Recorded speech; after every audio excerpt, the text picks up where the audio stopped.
Helen, do you ever wonder how our wireless phones work?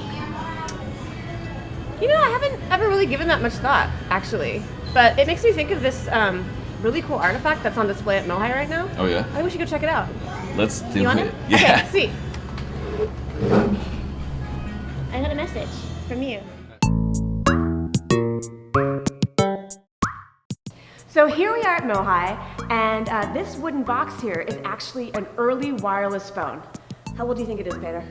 Well, it looks really old, and I know wireless technology hasn't been around that long, so I'd have to say like 40 years? 40? Okay, that's not a bad guess, but this box is actually over a century old.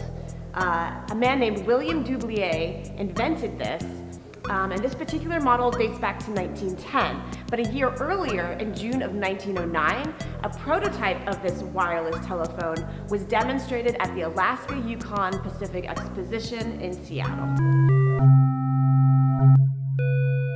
As we've mentioned in previous MOHAI Minutes, the Alaska Yukon Pacific Exposition, or AYP, was Seattle's first World's Fair, and it took place on the current University of Washington campus.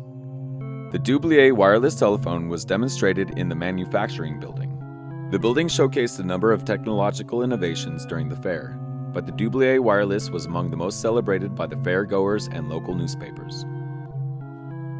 Well, it doesn't look like any telephone or cell phone I've ever used, but you can kind of notice some things, like this looks like a telephone receiver. Yeah, and I think one thing that's important for us to keep in mind is that this is actually closer to what we think of as a radio than what we think of as a telephone. But I think the important lesson here is that already a century ago, people were beginning to send their voices across long distances without using any kind of wiring. Well, let's go check out MOHAI's other collections of wireless telephones. Yeah, let's do it. So we've picked out what we think are some of the most interesting wireless technologies here at MOHAI. And starting with this, a briefcase phone produced in the mid-1980s that would have cost people about $3,000. Wow. I thought I spent a lot of money on my iPhone. Yeah, and it doesn't even have texting or web or apps or anything like that. And it weighs about 25 pounds. Yeah, so it's about the size of a computer, and yet it doesn't have anything that a computer has. It's just a phone. So what about this one, Peter? Well, this wireless telephone was made specifically for a Chrysler luxury car. And the idea is that you were supposed to be able to pull down your visor, dial the phone, and then talk hands-free. That still seems kind of dangerous, though, that you'd have to pull down your visor and look at what you're dialing while you're driving. Yeah, I mean, that's probably why text messaging and driving is illegal in Washington State.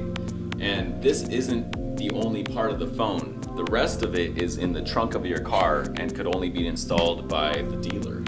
Wow. So in that case, this mobile phone is only mobile when your car's mobile. Yeah, and so it's not really that handy, you know, especially if you don't own a luxury Chrysler model. So like the wireless phones that we just saw behind the scenes in MOHAI, this is a sweet piece of wireless technology, but you can't exactly put it in your pocket.